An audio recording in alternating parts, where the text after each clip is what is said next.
Bunda, Romi. Bun, kalau menjaga kedekatan sama anak di tengah orang tua yang sibuk itu gimana sih, Bun? Benar. Yang jujur apa yang enggak? Yang jujur, Bun, yang jujur, dong. Bun. Yang jujur. Begini ya Raffi sama Dede. Iya. Kita kan kalau menikah juga udah pilihan, tapi juga punya anak juga adalah sesuatu yang sudah diberikan. Berarti dalam kehidupan kita punya tanggung jawab satu lagi, sehingga apa yang kita lakukan harus jadikan juga skala prioritas. Jangan sampai misalnya kita ketemu sama anak, tapi hanya cuman sebentar. Kualitas tuh penting, tapi kualitas 5 menit alhamdulillah nggak terjadi apa-apa. Jadi misalnya gini, Raffi bilang, "Hai Fatar, apa kabar?" Tinggal. Biasanya nggak ada kedekatan. Yang mesti dilakukan adalah kedekatannya itu harus dengan cara dibangun pelan-pelan. Kan sekarang kayak misalnya Gigi punya kedekatan yang dapat dari Allah udah dengan luar biasa, ada susu. Tapi kalau Raffi, maaf, harus kemudian kedekatannya dibangun. Kalau enggak susah Raffi, termasuk juga Dede.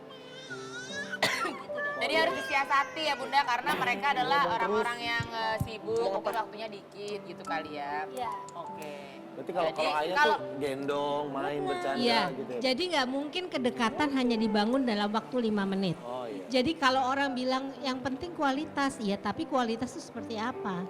Ya. Kalau misalnya mereka waktunya nggak ada, apa mendingan dibawa ke tempat kerja atau gimana Bun? Iya, Bu. Nah, sebetulnya anak kecil seperti ini tingkat perkembangan kognitifnya itu masih konkret dan operasional. Dia nggak bisa kita bilangin cuman iya ada papa, ada ayah, ada apa, nggak ngerti. Kalau dia nggak didekap, dicium, dipeluk, dipuk-puk gitu, dia nggak tahu bahwa ini ayah gitu. Karena nanti semua orang bisa dekat dengan dia. Jadinya seperti itu. Karena satu sentuhan lebih bermakna dari 1000 ucapan. Iya.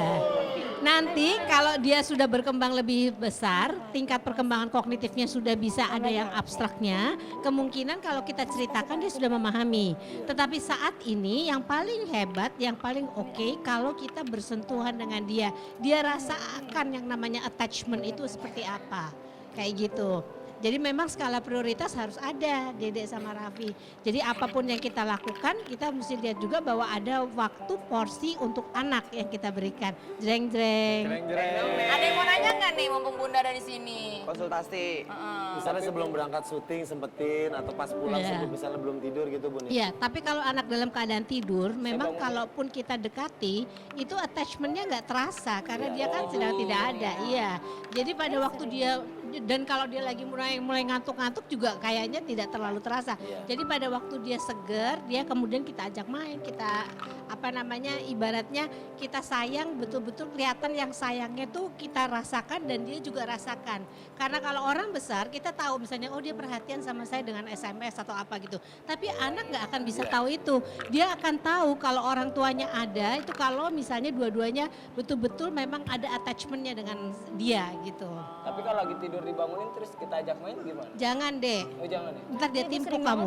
Saya sering Sama ini juga sering dibangunin. Karena tidur. Mengganggu istirahatnya ya Bun ya? ya nanti nangis juga kan nggak ada gunanya gitu. Kalau dia nangis nggak ada gunanya.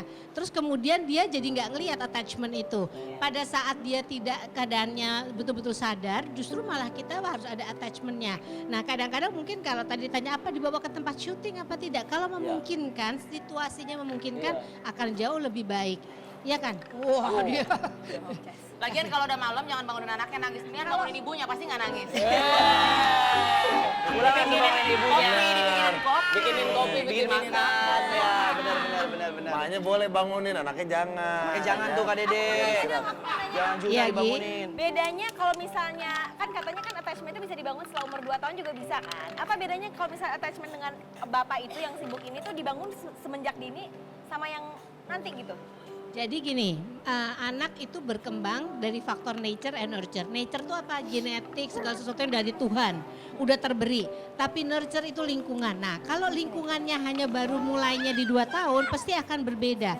Karena apa? Anak kemudian ada malah penelitian mengatakan kalau attachment dengan bapak cukup baik, jadi hubungan anak dengan bapaknya baik, kecerdasan anak bisa berkembang optimal banget. Oh gitu. Karena pada ayah kadang-kadang lebih caranya mendekatinya juga lebih rasional dan sebagainya. Kalau ibu emosinya yang banyak keluar juga gitu. Jadi memang harusnya sejak dini. Seberapa dininya? Sebetulnya semenjak dia lahir juga attachment dengan ibu. Kalau kita ada inisiasi pada waktu melahirkan, kalau ayah begitu dia sudah masuk ke dalam situasi yang ayah bisa mulai menggendong, sebaiknya boleh. Gitu. Oke. Sedini mungkin Kalau berarti Raffi? Gigi kejawab ya, nggak hanya dijual. Iya.